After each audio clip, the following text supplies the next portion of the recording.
Hi, everybody. I'm Diamond Dave McCullough at Bethel University here in the Crisp Arena, where the Lady Wildcats have been a dominating team for the last several years, since its existence, as a matter of fact. We appreciate Zach O'Kelly, our producer and director. Also helping him and aiding him today behind the scenes is one Kevin Beck.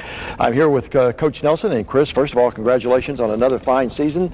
And the ladies, I put the headline up, saddle up, we're headed west. Congratulations on another tournament bid, 5th in a row and 8th all-time in Lady Wildcat history. Yeah, appreciate that a great deal. Just, this time of year, you just never take it for granted. I always say this is what we work for.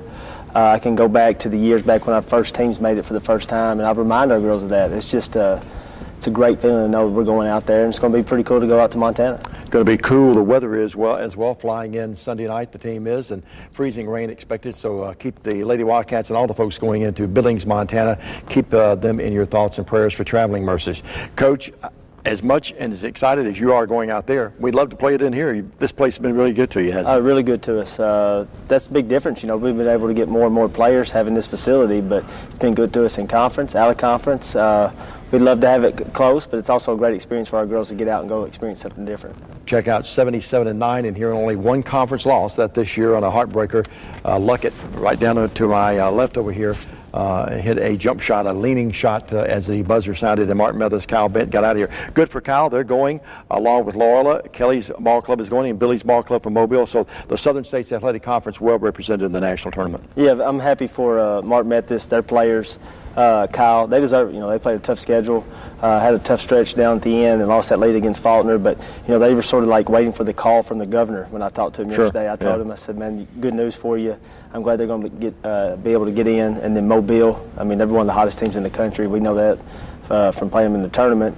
And then Loyola, who I think is just a really good basketball team, and a couple years ago made a run to the Elite Eight when they came in as a 7 seed. That'd be real dangerous. Watch all our teams, but watch Loyola. I think they can really make a push. Yeah, we're pulling for all of our teams in the Southern States, except if we have to play them down the line. Let's hope that's the case, because it would mean that Bethel has gone really deep in the tournament. Coach, you look at this program, 5th straight year, 8th appearance, and certainly I know you're really proud of that legacy you're building here. Yeah, it's just, it's pretty neat. It's sort of surreal. We've had it in Jackson, made the tournament in Jackson, then we went to Frankfort, made the run in the Elite Eight, and then Mountain Independence, the Elite Eight, and got upset last year in the first round. It's just, like I tell our kids, these 3 weeks are the best all year. Don't be tired, enjoy it, as we like to say, the hay's in the barn. But our alumni, they appreciate it. We get a lot of calls, a lot of text messages, a lot of Facebook posts. Just proud of us for going out to Montana. This guy's a big Memphis fan. I've almost made a UK fan out of him. He is a John Calipari fan. I know some of you out there watching aren't, but he is. And of course, I am as well. But the other day, I thought of Coach. As I was driving home, I was listening to him via the phone, and he says, land the plane. Hit the runway and land the plane. I thought of you, the hay in the barn and land the plane. That's 2 of his favorites. Coach, capsule the season for us. Obviously, we'll talk about the honors here in a few minutes. Morgan Martin, freshman of the year. Brandy Goodman, newcomer. Shimon making the first team. Sheets and Martin making the second team. Brandy Goodman, the Champion of Character Award winner. I'm leaving some folks out. We'll get to that in a minute. But capsule the season, another outstanding regular season. Some ups and downs here and there, some bumps, some bruises, some injuries. But all in all, you have to be pleased where you are. Yeah, I'm glad you brought that up. I'd be lying if I said it wasn't a challenge to our girls. But I think that's really, really what makes it so rewarding. Just everything, our schedule. Starting the year here, McKinney was hurt early with the hamstring. Obviously, Brandy didn't play first semester, and Harris Stowe comes in and upsets us on our floor in our classic, and we knew that was very capable because they were on the bubble too. They almost got in. Very deserving team. But we were always make no excuses, next person up. Abby Dew was always fighting that uphill battle all year with coming off the hip injury and the shin splints, so it was hard to get her in shape. And then to go on the road and lose the heartbreaker in overtime at Freed's homecoming. But our kids bounce back. Every time our back was against the wall, they bounce back. We go to the Rotary in Jackson, got the big win over Our Lady of the Lake, lost to Great Falls. Ariel and Steffi were only post players then because Hardaway was out with the hamstring. And then we had nice 2 road wins on the road at Blue Mountain, William Carey. But then we had to go to the Mid-South Conference Challenge, and you were up there with us. Sure. Tough loss against Pikeville. We really thought we had that. But I think that the game or the win that held our head above water all year was that Shawnee State game. They're going in as a 1 seed. Brandy started playing in that tournament. That's when we really started gelling. We had a bad loss, not a bad loss, but a tough loss to Campbellsville. We come home, I think we were 7-6. And I told our kids, I said, if we get to 20 wins, And our goal is to win the conference, but if we get to 20 wins, I think we'll be in Billings, Montana. And our girls just really put it together and rolled. Our backs were against the wall. Lucky hits the shot right down here, Mark Methodist. And I really challenged our team. Every time, maybe I'm a better coach when we lose, but I challenged our team. And then to bounce back and beat Loyola and Mobile here. And Hardaway was big in those games. Hardaway was big in the Shawnee State game. Hardaway was big in the Loyola game. And then when we lost a couple down the stretch right before the tournament, we lost 2. Our kids bounced back with a big win on senior day, and it sort of propelled us on into the conference tournament. So a lot of challenges. I know that was long-winded, but very rewarding for our girls. That's okay. We like for you to be long-winded. I can think of other questions to ask you during that. That's an interviewer's best medicine. You mentioned Hardaway. Let's talk about the other seniors. Mariah McKinney, your lockdown defender, does so many things that does not show up in the press or in the box score. But one of the great defenders, one of the great, I think she's the heart and soul of your basketball team. And Kayla Sheets, after a little bit of a shooting slump about 3/4 of the season, found the range again late in the season, and that's good news as well. Yeah, Mariah's our glue. You know, and you saw that in the games where she didn't play early in the year. And as an other player competing for playing time, you tell your kids that all the time. They're like, oh, okay, yeah. But when I start showing them on tape, they see it. And it's so cool to see them come together, like Jasmine Whittemore, who competes for the same time with Mariah, and now they're right in it together. They've been in it for 3 years together. Mariah, just the glue, does it all. She's a winner. You know, hits the big shots, big moments. I thought she was great in the tournament. And then Kayla Sheets, you know, I never worry about our team if we go on a losing streak. I think maybe the most we lost was 2 in a row. But she just loves to play the game. You're going to get that passion, get that heart every day. I've just been all year, she's like, Coach, quit reminding me it's coming towards the end. I said, well, we got 38 games. We're at 33 right now. Her defense has just been as good as Mariah's all year long. She shares the basketball. She don't play to score. Neither does Mariah. We need them to score, but they don't play to score. They just play to play the game. They certainly do, and 3 great seniors that Bethel will miss, but some basketball for those seniors and the other Lady Wildcats to play, of course. Before we get into the tournament, Wayland Badbus, the Flying Queens. I'll give you a little history lesson on the Flying Queens as well here in just a second. Not that I'm a historian, but I do know this story. But looking at the season 2, you look at Brandy Goodman, the newcomer of the year, her back much better. You go into this national tournament. This is nothing against teams of the past, which we love and adore them all. The Taylor Fosters, the Kiki Drakes, the Katie Van Dyke. I'll leave some people out here, and I don't mean to. But you go into this tournament with something you haven't had going into this tournament before. You go in with 3 post players, Hardaway, Goodman, and Steppy. They all complement each other, gives you some depth there, gives you some extra fouls, and gives you some offense in the paint that maybe we haven't had in years past. Yeah, it does. It gives us that depth we didn't have last year when Mark Methodist beat us in the conference tournament, and then Cumberland was able to upset us. And talking to both coaches, that's something they said. Just depth there, the fouls. We can play different styles. If we want to get quick, to get up and down, we can do that. If we want to play 2 bigs, play 4 guards, we can do different styles. And heading into the tournament, I tell you what, it's going to help us with that size, playing all 3 together and using it with the zone. Sure, yeah, absolutely. Morgan Martin, freshman of the year, has she exceeded? I mean, she came from Bradford, and she's from Bradford. Her and her sister Natalie, who's redshirting this year. We people that have been around this area a long time know the legacy and the history of the Bradford Lady Red Devils. Has she, though, even exceeded your expectations when you signed her? I'll say for Coach Tate and I, maybe not, because we expected a lot out of her to begin with. I think she maybe exceeded some others, but we were just always like, man, I'm glad not as many people are recruiting her. Zach brought up a good point in the broadcast, I think, down in Montgomery.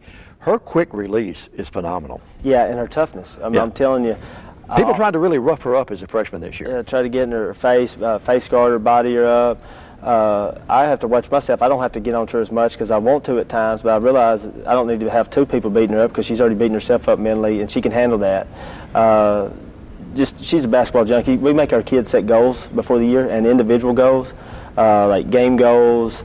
And she set one all freshman team, and I gave it back to her in the office. I said, "Take this back." She goes, "Why?" I said, "That's not it." I said, "I want you to bring it back and put freshman of the year." Mm-hmm. And she brought it back, and obviously she was able to get it. But she's just an all-around player. I told her, I don't know if Meredith will get to see it, but I said, you know, you struggle a little bit in the conference tournament. I said, but it runs in your family to have a great national tournament, so I think she'll have a good one. Meredith Richardson-Jacobs, one of the great players at Bradford, then went on to have a great career at Union despite some knee injuries. One of our kids that we covered at Bradford during the high school games here through the years as well. Shimon Pearson exceeded the 1,000-point club this year. She's only, I believe now, I had it in my notes, she's only 8 away from passing former great Amanda Cunningham, former Gibson County player, for 11th on the all-time list, averaging 13.7. Then Goodman's right behind behind her, and then Martin's right behind her. But Shimon certainly is a key player in this tournament. Very key. I'm just proud of her growth, and she's still growing. I'll tell her that. She about left us her redshirt freshman year. We right here coming through because I was hard on her. Sure. Challenged her a lot, challenged Whitty Moore, challenged Sheets, and those kids were on those teams that made the Elite Eight. And then the second Elite Eight we made, she's the one that hit the shot to take us on to the Sweet 16. Sure. And I think was the difference in that tournament. Now, that's when she was the second and third option. Now that she's our one option, or second option, we got, I guess you could call Brandy a one option, Morgan a one option. That makes it dangerous. She's seen more the better defenders on her. Sure. And early on, I would say late last year, early on this year, that bothered her a little bit, but her maturity now, she just gets everybody else involved.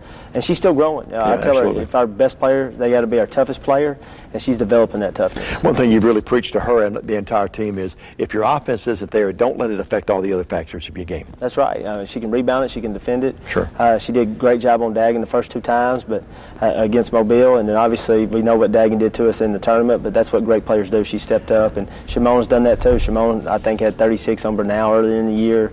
We just have a lot of different weapons. If Shimon, Abby, them playing together, just a lot of different weapons, and that's one thing she's been able to do is embrace her role this year, and the reason she's been able to do that because how much she's matured. We'll talk about our team and our bracket here in a minute, the Dewar bracket. Mobile's over in that Naismith bracket, and I'll tell you, Baker, Kansas, if they've had any chance to see any films, Baker's the number 2 seed. I'm telling you, folks, don't be surprised if Mobile, the number 7 seed, doesn't knock them off. That's nothing against Baker, but certainly Mobile is capable of, going to the Final Four. That's how good they are.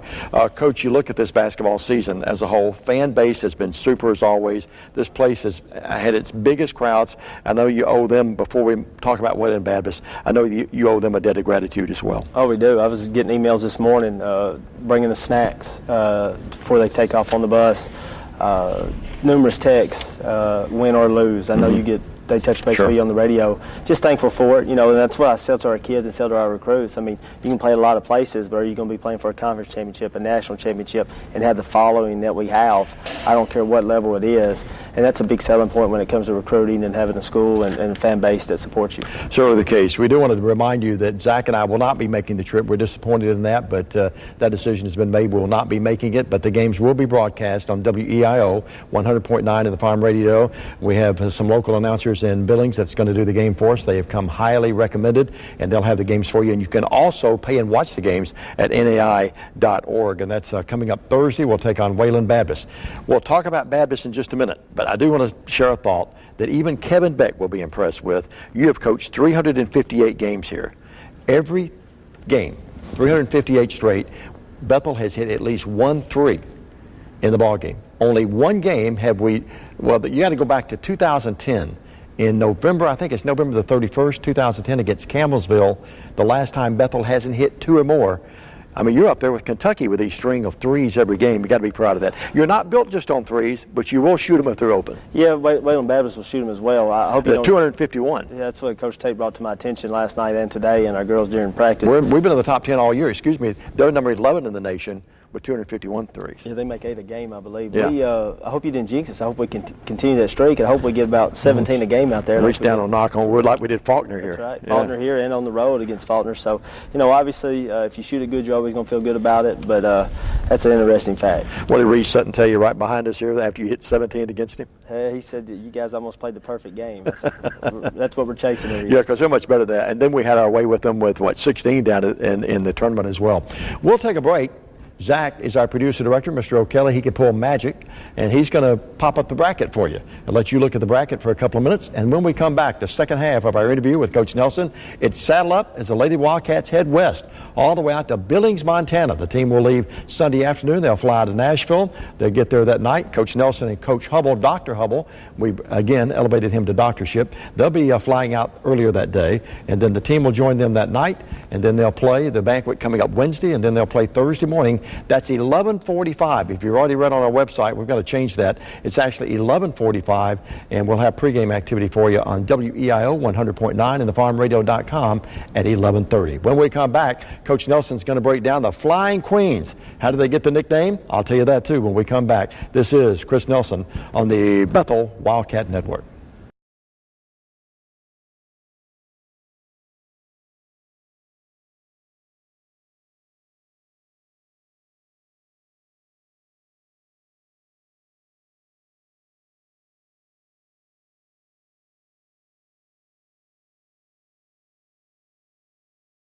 Well, as we told you in segment 1, the Lady Wildcats making their 5th straight appearance in the national tournament.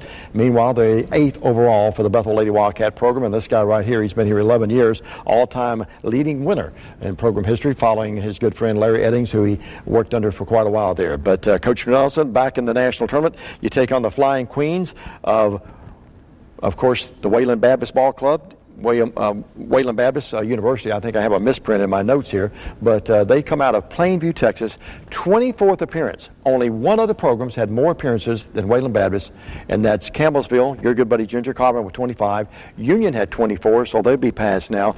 But the Flying Queens, they got the nickname because they used to fly all over the country.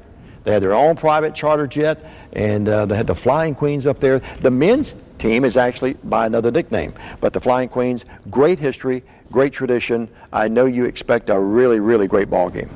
We do. I didn't know that. That's an interesting fact. Are the guys the Pioneers? The guys are the Pioneers. Yeah, I saw that on Twitter or whatnot, but I didn't know why they called them the Flying Queens, so that's interesting.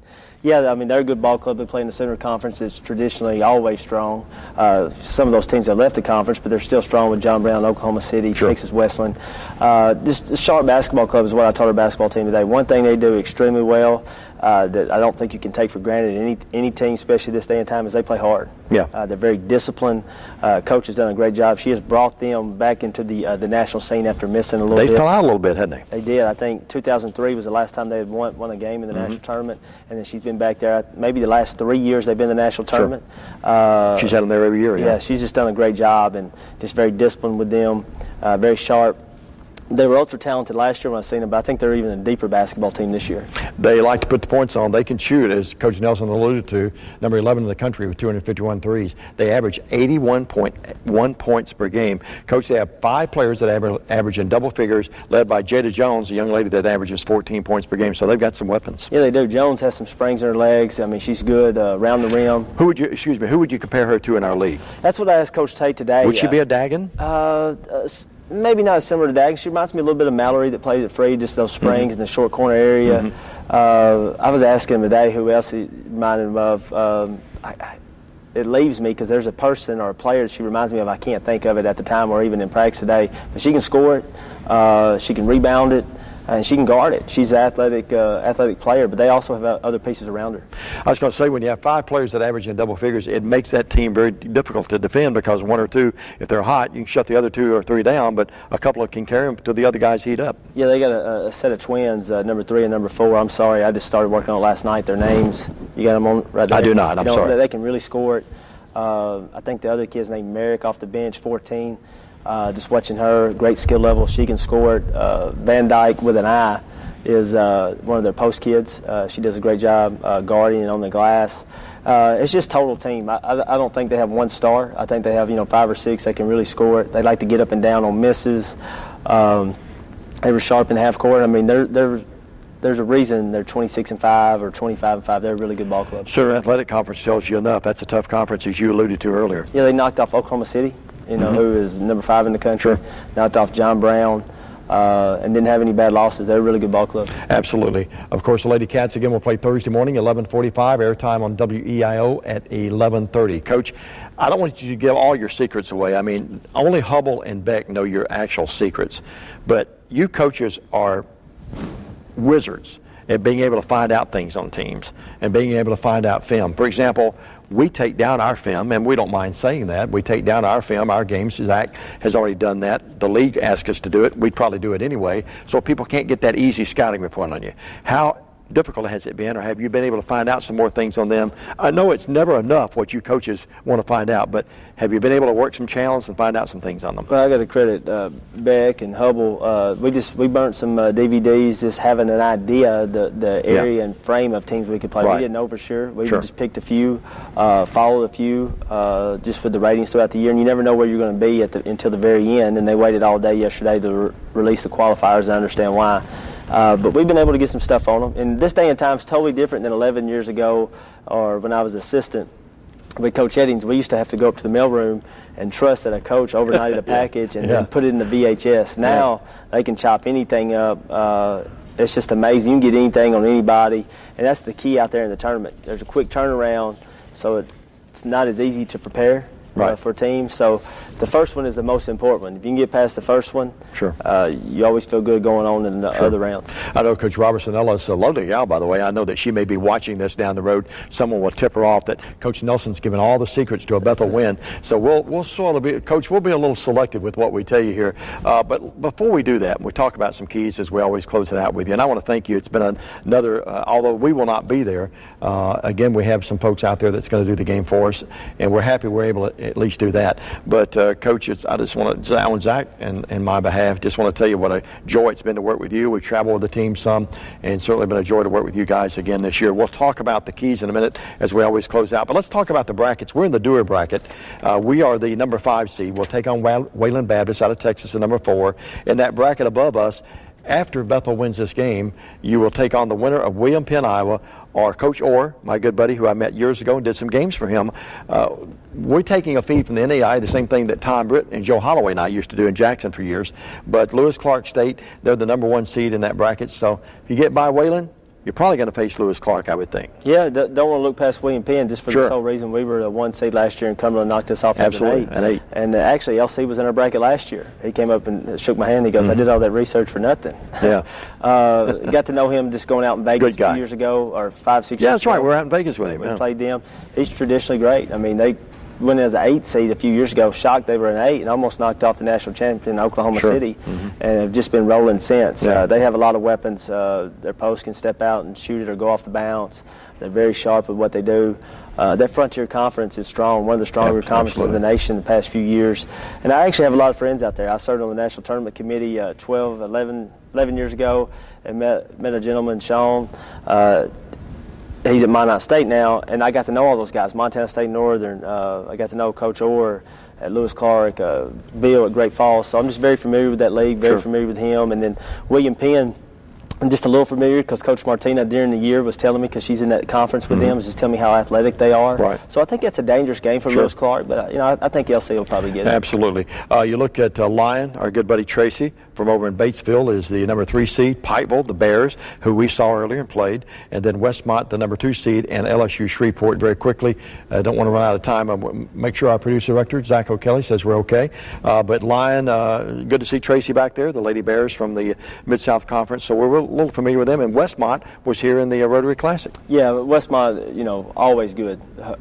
Coach and her assistant, they probably do the best scouting report other than a couple other teams. Campbell does a great scout, Freed, of course, Vanguard, but they're just always prepared. They don't let you play to your strengths. I watched them the other day on Fox Sports. They were playing the Masters and beat them in the conference tournament. They covered that, so I watched that at the house. They got a great post player in Shellmeyer. I hope I'm saying that correctly. She'll be a first-team All-American. And then Lyon, followed them all year. I know they lost their leading scorer and best player at Christmas. I don't know for what reason, but they just went to Freed and lost by 2 in overtime or double overtime. For the title. Yeah, for the title. So, they've been good. Tracy's been good, and that's a tough matchup because UPike, I think, is really good and sort of hung in that 23, 24 category in top 25 all year. We know that because we went up there and Sure. UPike beat us in a game we thought we were going to win. Right. Of course, we think we're going to win them all. But UPike's really good. They like to get up and down, shoot the 3. That's a dangerous game at 6-3. That's almost like the 12-5 game in the men's and women's NCAA. But who am I leaving off? Oh, Shreveport, Pennywell. Right. They got a kid at Pennywell that can really play. She's probably an All-American as well. So that's just we got a good bracket. He doesn't just know his team and our league guys. He knows, and gals, he knows the country as well. Very quickly, Shawnee State, William Woods, that's 1 versus 8. Benedictine, Kansas, and John Brown, that's the other matchup, the 4 and 5. This is in the Liston bracket, by the way. Montana State Northern and Loyola, our folks from Kelly and the gang from New Orleans, and Vanguard, your good buddy Russ. He's right there with number 2 taking on Lindenwood Belleville. Capsule that very quickly. Obviously, we know about Shawnee State. They are dynamite, folks. I'm telling you, they are really good, and we beat them up in Campbellsville. And then we know Vanguards are always good. And then you look, there is Loyola in that bracket. That's a tough bracket, isn't it? It is. We know how good Shawnee State is up close and personal. Got to see Woods on tape the other day play Freed. Benedictine can shoot the 3 alone. That's an interesting matchup. Benedictine and John Brown both like Sure. to shoot the 3 ball. Right. And then Montana State Northern and Loyola. That's a contrast in styles. Loyola likes it in the 80s. Montana State Northern likes it in the 50s. Sure. That's going to be interesting. And then Vanguard and Lindenwood Belleville. Vanguard might have the player of the year in Claire. Right. Double-double, average of 24 and 13. But Belleville has 2 or 3 post kids and really good post kids that played Freed in the overtime twice this year. So it's not an easy matchup for us either. There's Russ. He won it back in 2008. Very quickly, we'll move over to the Kramer bracket. Lindsey Wilson, who you think might be, well, one of the 2 top teams in the whole country. They're the number 1 seed, and they take on our good buddy Kyle Bent and Martin Methodist. Certainly, I'm so happy for Kyle and so happy that the Lady Redhawks made it to the tournament. But that's a tough challenge for them, but they're capable. Yeah, very capable. You know, Martin Methodist is a totally different team than what they were at Christmas, and that's just a credit to him. Those players, I think Wade's been the best she's been in the 4 years she's been here. Having the Carpenter kid's a difference maker. But Lindsey Wilson, like you said, maybe the most talented team in the country. They're familiar. They played each other earlier in the year, and I think Lindsey beat them by 11 at Martin. But that's, you know, you got to get the first one, and the pressure's on Lindsey there. And, of course, we'll be cheering. John's a good friend of mine as well at Lindsey, but we'll be cheering for Kyle in the game. That's a tough bracket as well with Oklahoma City, Mid-American Nazarene, returning national champion. And then Biola was a team we might could have played first round. I just know how talented they are. And Mike Davis at Central Methodist, they like to get up and down and score a lot. So that's a good matchup, Biola and Central. With no disrespect to any of the other brackets. Man, I look down here and see Oklahoma City, Lindsey Wilson, I see Martin Methodist, Columbia. This is a really dynamite bracket. Hard to pick out of this thing. And I'm with you. We're happy for Kyle and glad he's going to make it. But certainly, and it has made it, but certainly we, John B., good friend of mine, big UK fan along with yours truly. So I'm sort of torn there, but we're going to go with Kyle and Martin Methodist there at the end. Then we go with the Naismith bracket. Freed-Hardeman is the only undefeated team in the tournament. They're 33-0. Dale Neal still hasn't won it. This could be his year. Yeah, you know, he's been doing it a long time, but he's still got as much passion and drive as much as anybody. Was 800 wins now? Yeah, maybe 1,000. I don't know. I know he don't sleep at night. He gets it done, so he's excited to go out there. It's a tough match, even though Rocky Mountain. They're the host school. And it's tricky because you say they don't have the winning record, but they beat Montana State Northern twice this year, and the fact that it's at Rocky. They'll have a big crowd. 8 o'clock. 2,000 people. You think they'll have? That's what the rumor I hear. Yeah. To make Coach Neal nervous, maybe it's 5,000. I don't know. He'll be calling you and I both later. But good luck to Dale and the Lady Lions. The other bracket there, 4 and 5, that's the Masters and Our Lady of the Lake. We're familiar with Our Lady of the Lake, of course. Yeah, very familiar. Playing them this year in the Rotary. And then the Masters, getting them on TV the other day. Camilla, for them, this kid can play. Spin move, get to the rack. If they can handle the pressure versus Our Lady, they can get them. But if Our Lady's pressure gets to them, just depending on how that matchup goes. But that's a tough one as well. But Campbellsville plays Talladega, and, you know, they played twice this year already. Did not know that. Yeah, they did. Campbellsville getting both. Handled them the second time. But that's always a scary thing, you know, playing a team 3 times. And then going out there, Talladega's been on the streak, won the GCAC out there, the Gulf Coast Conference. So it's a tough matchup for Ginger as well. Ginger has done almost exactly what you've done. It almost mirrors the coaching job. You both have done a wonderful, every year you do a wonderful job, but this year she's had to fight the injuries. Lost her best player, but she just keeps getting better and better. Followed the legend with Donna there, but certainly her ball club now, the 25th appearance in the national tournament. Want to wish her a lot of luck against Talladega. Baker and Mobile, the last game, and I'm telling you, Baker's number 2, Mobile's number 7. I've gone to Vegas a few times. I'm not a betting man, but I'm telling you, if I had to put money down, I wouldn't bet against Mobile here. No, you have one player, you can make things happen, but when you have 2 players, it makes it dangerous. Stole that from a good buddy of mine, Coach Davis. He told me that, but it's true. Dagan can flat out score it. You know, players make coaches, make games. And Koenig hits shots that just defy sometimes. I mean, you're thinking, that's not a good shot, and she hits it. They play well together. And what they really do. She's a great player. Coach Evans has done is make them mesh together. They were struggling when they came here. Right. Everybody accepts their role, and you see what happens in the national championship. And I always say this, good things happen to good people. You can say that about Ginger, say that about anybody, but Mobile, he stayed the course for those kids this year, and they deserved it. Billy is such a good person. Zach O'Kelly has the best analogy of him. You put a visor on him, it's Steve Spurrier coaching basketball at the women's level. That's exactly what it is. He's nervous, he's twitty, and he's up and down. He's a little bit like Chuck West over at Dresden with the high school. Yeah. It looks like he's going to preach when the game starts, and then at the end of the game, it looks like he just crawled out of bed with the wrinkled shirt and the whole bit. Coach, we're almost out of time. I want to thank you again so much for joining us. Keys, I know you'll be very selective, Coach Robertson Ellis, but your keys for a big, big win in this first game. Can't look past to the next game, what does the Lady Wildcats have to do to keep marching on in this tournament out in Billings? Well, we got to be prepared, not just on paper or in practice. That's why we're going out there Sunday. Get used to everything. Make sure we're getting plenty of rest. Make sure we're focused. Playing on Thursday hopefully will help us from the standpoint of we get in the arena, get used to it, and just be prepared. Looks like a beautiful arena. It is. It's gorgeous. Rimrock. That's a good name too, Yeah, isn't it? yeah. I feel like we're going to a bull riding event. I think they actually have that in there. But for us, just be able to play 5 games in 7 days, but you can't do that if you don't get the first one. Sure, And like absolutely. you always say, survive in advance and play like there's no tomorrow. There's, the conference tournament has that feeling, but in March, and you look across your seniors, Mariah, Alexis Hardaway, and Kayla Sheets, that's what makes March so special, is when there's no tomorrow, and you have to believe. Sure. You talk about being prepared. Some people think I'm too much on numbers, but if you just break it down to Bethel, and Zach and I always do this during the radio broadcast, the trends. When Bethel leads at halftime, 20-0. When they have more rebounds in the game, 19-1. When they outshoot their opponents, 19-1. Sounds pretty simple, but it's true. You're right. We better win the first half. That really crossed my mind when we were coming out of the halftime of Mobile, but we made that run and cut it Sure. 34-31. Like I tell our players all the time, it's proof in the pudding with stats, but we have to play well and make sure that we hold them. We know they're going to hit threes. We know they're going to play hard, but we just got to do things a little better than they do. The preview is already up for this first game. It's already up on BethelAthletics.com.